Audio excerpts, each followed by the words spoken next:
নমস্কাৰ, মই ৰঞ্জন চৌধুৰী।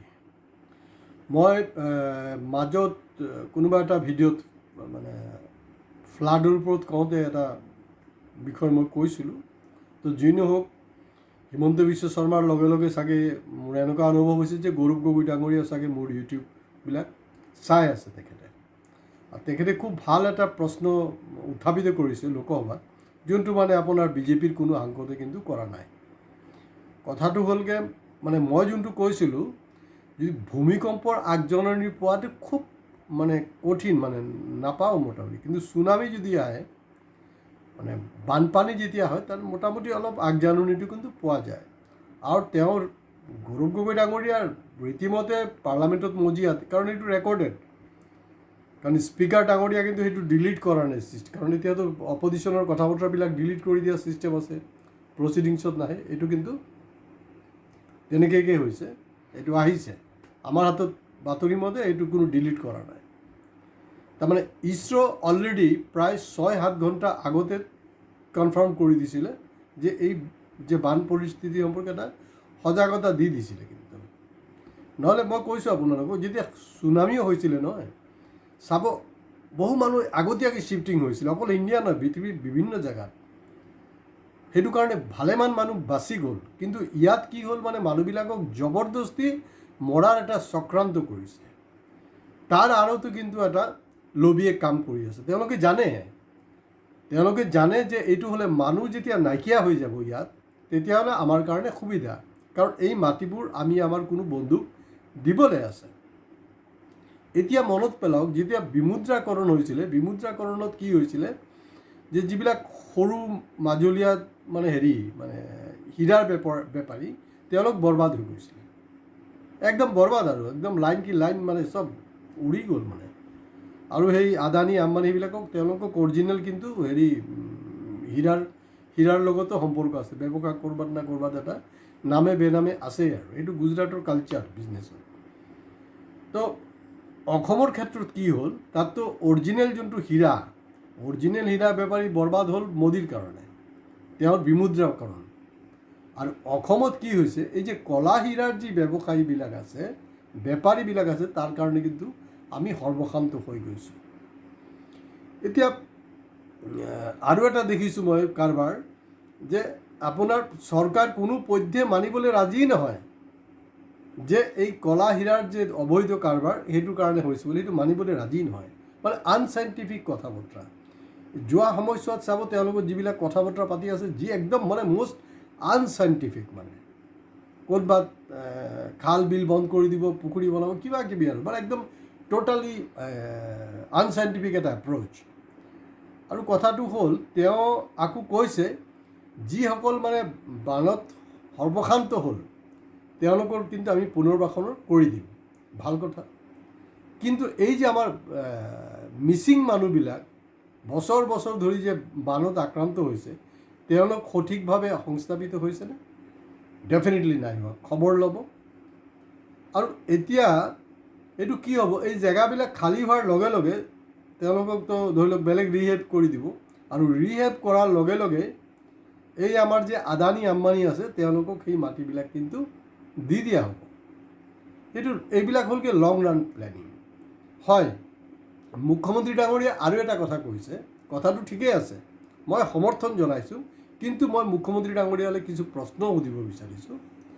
তেখেতে কৈছে যে এই যে যধে মধে যে চান্দা উঠাই আছে সাহায্যৰ নামত, এই বস্তুটো ঠিক হোৱা নাই, পুলিচ প্ৰশাসন, জিলা প্ৰশাসনে একশ্যন ল'ব না। কথাটো ঠিকেই হয়। সেইবিলাকতো মোদীৰ ভাষাত কি বুলি কয়, চান্দাজীৱী। আৰু সেই চান্দাজীৱীবিলাক কোনে সৃষ্টি কৰিছে? আপোনালোকে সৃষ্টি কৰা নাই। এইবিলাক গোটেইটো আপোনালোকৰ সৃষ্টি হয়। নহ'লে নিবনুৱা ছাত্ৰ, নিবনুৱা যুৱকৰ যিবিলাক সংগঠন, তেওঁলোকৰ লাইফষ্টাইলটো চাবচোন বাৰু, তেওঁলোকৰ সম্পত্তিৰ পৰিমাণ চাবচোন, বৈধ অবৈধ। বৈধ মানে কি, বৈধ থকাৰে কথা নহয়, যেতিয়া নিবনুৱাটো আৰু কি নিবনুৱাই। কাৰণ এই বিশেষকৈ তিনিচুকীয়া জিলাতে আপোনাৰ কয়লাৰ যোনটো মানে দুৰ্নীতি, সেইটো আজি নহয়, সেই প্ৰদ্যুৎ বৰদলৈৰ সময়ৰ পৰা, এতিয়া তেওঁ যাবগৈ পাৰে হেৰিলে বিজেপিত, কিন্তু সেইটো গংগাত গা ধুলেও লাভ নহ'ব, এইটো কলাটো কলাই থাকিব। আৰু যিমান হাঁহি মেলি কথা পাতক, যদি ভাস্কৰ শৰ্মাৰ গাত দুখ আছে, এওঁৰ গাত দুখ আছে বৰদলৈৰ আমাৰ পীযুষ হাজৰিকা আছে মানে এটাৰ লগত এটা লিংক আছে তো তিনিচুকীয়া জিলাত চাব আগত যে সঘনাই আপোনাৰ বন্ধ চন্ধ হৈছিলে নহয় এতিয়া বন্ধ নোহোৱা হ'ল কেলে কাৰণ যিবিলাকে বন্ধ কৰিছিলে গোটেইকেইটা কয়লাৰ বেপাৰীৰ লগত ছেটিং কৰি দিলে আৰু চান্দাজীৱী বঢ়িয়াকৈ চান্দা লৈ আছে সেইকাৰণে হোৱা নাই কিন্তু হয় এইটো ঠিক মই ইয়াৰ আগতো কৈছোঁ আৰু সেইকাৰণে কওঁ যে ছাবস্ক্ৰাইব কৰি থ'ব কাৰণ মই যেতিয়া যি কৈ আছোঁ পৰৱৰ্তী সময়ত কিন্তু কথা বতৰাবিলাক ফলি আছে এয়া হ'ল যে এই যে যেতিয়া আপুনি ব্যৱসায়ৰ ওপৰত উৎপাত কৰিব তেতিয়া কিন্তু নাগপুৰলৈকে খবৰ গুচি যাব আৰু এতিয়া তেওঁ যে কৈছে ব্যৱসায়ৰ বা নিজে দিব লাগে কথাটোতো ঠিকেই আছে মুখ্যমন্ত্ৰীৰ নিজৰ যি বৈধ অবৈধ আছে তেওঁৰ পৰিয়ালৰ যি বৈধ অবৈধ আছে তাৰ পৰা এটা ভাল পাৰ্চেণ্টেজ দিব লাগে এতিয়া চাব আপোনাৰ আদানীও যে দিছে এইটো চব ধান্দাবাজি কিন্তু যাতে সেই বস্তুবিলাক চকুত নপৰে সেইকাৰণে আপোনালোকে সদায় মানে সজাগ থাকিব এই পুনৰ সংস্থাপন আৰু আগত থকা যিবিলাক মাটি এৰি আহিলে তাৰ কি কৰে কাক বিলাই দিয়ে সেই বস্তুৰ ওপৰত যদি অসমীয়া জাতিয়ে যদি হেৰি নকৰে মানে চকুটো নাৰাখে তেতিয়া কিন্তু অসমীয়া জাতিটো নাইকিয়া হৈ যাব নাইকিয়াতো হৈছেই আৰু গতিকে মই ভাবোঁ যে ইটছ এ প্লেনফুল মাৰ্ডাৰ আৰু যিবিলাক এই যে আমাৰ চান্দাজীৱী আছে চান্দাজীৱীবিলাকৰো দেখিছোঁ মানে নাজানো যে আপোনালোকৰ কোন চহৰত থাকে তাৰে 90%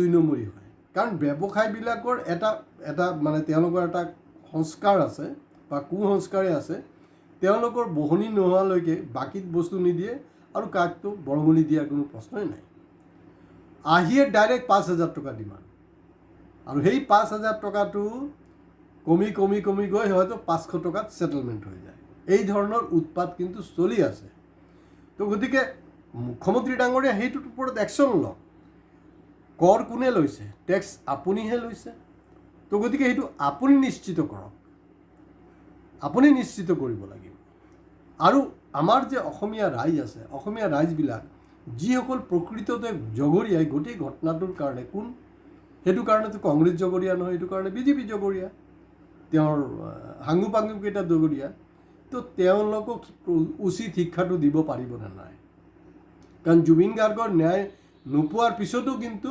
উচিত শিক্ষা অসমীয়া দিয়া নাই তো গতিকে এইটোতো যদি নিদিয়ে তেতিয়াহ'লে কিন্তু এই শংকৰ ৰাজান যোনে আহক ইয়াত আকৌ কোনো অসমীয়াক বচাব নোৱাৰে গতিকে আপোনালোকে সেই বস্তুবিলাকৰ ওপৰত অলপ ধ্যান দিয়ক আৰু এইটো খুব জৰুৰী হয় সাহায্য দিব আৰু সাহায্য যে দিবলৈ গৈছে সেইটো চৰকাৰৰ